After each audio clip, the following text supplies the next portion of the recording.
संभव नहीं है, नहीं संभव है। हम लोग सोचते हैं तो ये सक्सेस हो सकता। उसका एक उदाहरण देना चाहता हूं। अभी हाल में जो इलेक्शन हो गए, पार्लियामेंट के इलेक्शन हो गए 2024 के, सत्ते में बैठने वाले लोगों ने बताया कि हम लोग इतने चुन के आएंगे, 400 के पार जाएंगे, तो बाबा साहब का संविधान हम बदलेंगे। बड़ा गुस्सा था हमारे जनते में जो बाबा साहब को मानने वाले थे, संविधान को मानने वाले थे, महापुरुषों को मानने वाला समाज था। बड़े गुस्से में थे।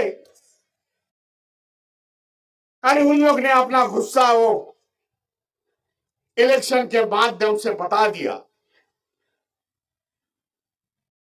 बदलने वाले को उन लोग ने सीमित रखा। जो संविधान के साथ पार्टियां खड़ी हो गई, उनसे भारी मतों से जिताया। अपोजिशन पार्टी जीती नहीं, यह मैं समझता हूं संविधान का विजय है, बाबा साहब के जनते का विजय है। इतनी बड़ी ताकत इस देश में है भाई। संगठित होते हैं तो इस देश पर हम लोग राज कर सकते हैं। जो बाबा साहब ने आखिरी संदेश दिया था कि हम शासन करती जमात होना चाहिए, वो उद्देश्य लेके हमें आने वाले चलना पड़ेगा। हर समय आता हूं, परमार जी से बात करता हूं।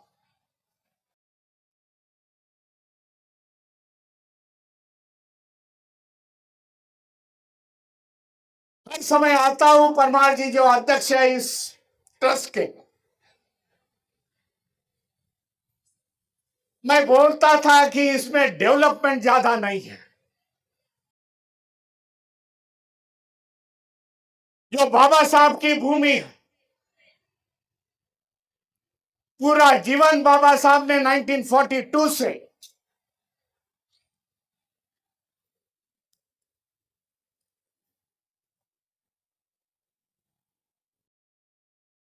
पूरा जीवन बाबा साहब ने 1942 से आखिरी श्वास लेते समय इस देश की सेवा की। देश को घड़ाने का काम बाबा साहब ने किया। कई उसके उदाहरण है इस देश में। इसके लिए बाबा साहब को मॉडर्न मेकर ऑफ इंडिया कहते हैं। आधुनिक भारत का निर्माता कौन होगा तो बाबा साहब अंबेडकर है। ये सोच, इतना काम किसी महापुरुषों ने किया नहीं। उस समय बाबा साहब की बात सुनते थे तो आज देश ये महासत्ता बनता था। लेकिन दुर्भाग्यपूर्ण बात है, बाबा साहब की इतनी सोच उस समय के लीडरों में नहीं थी। इसके लिए देश का दुर्भाग्य हो गया कि देश आगे नहीं चला रहा। इसी कारण आज साउथ में देखा जाए, साउदर्न स्टेट में, तेलंगाना है, आंध्र प्रदेश है। तेलंगाना में हैदराबाद में बाबा साहब की 125वीं फीट की मूर्ति है। आंध्र प्रदेश में विजयवाड़ा में 125 फीट की मूर्ति है। बाबा साहब का बड़ा स्मारक है जो 25 एकड़ में बनाया हुआ। सोचते हैं वहां की जनता, सोचते हैं वहां के राज्यकर्ता कि बाबा साहब की देन है, इसके लिए यह देश चल रहा है, संविधान पर चल रहा। इतना बड़ा देश, इतनी बड़ी संस्कृति, इतने बड़े धर्म, उनकी अलग अलग विचारधारा, अलग अलग भाषा, इसको काबू में बाबा साहब ने संविधान के माध्यम से रखा है। संविधान का गौरव खाली भारत में नहीं हो, संविधान का गौरव पूरे देश में होता है, पूरे दुनिया में होता है।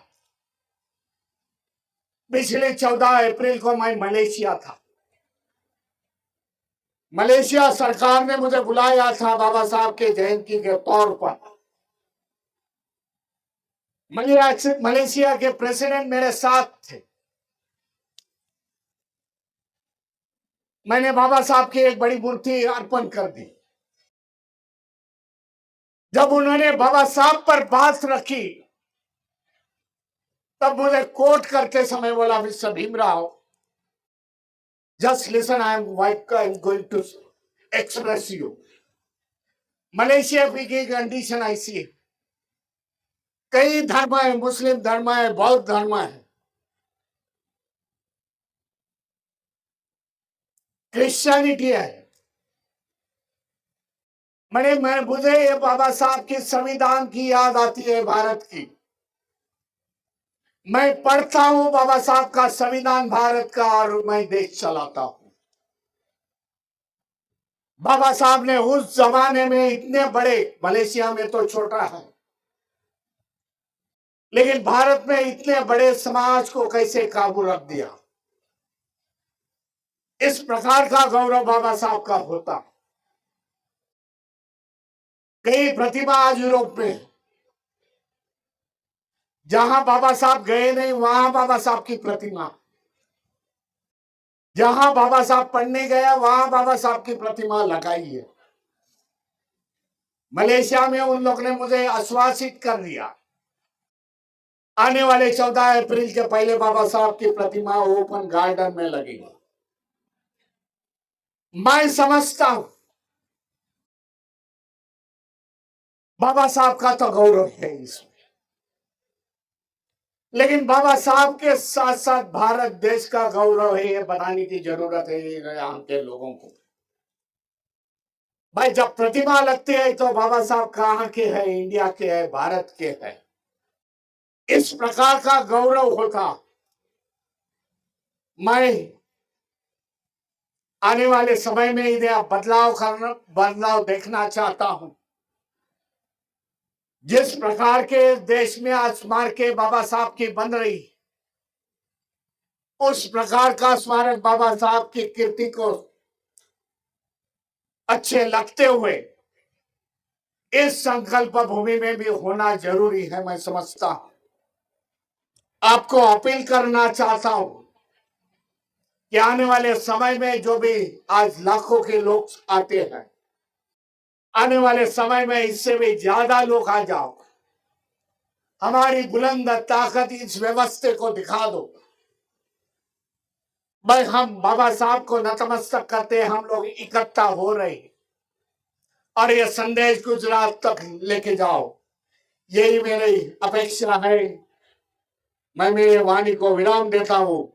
नमो बुद्धाय, जय भीम, जय संविधान।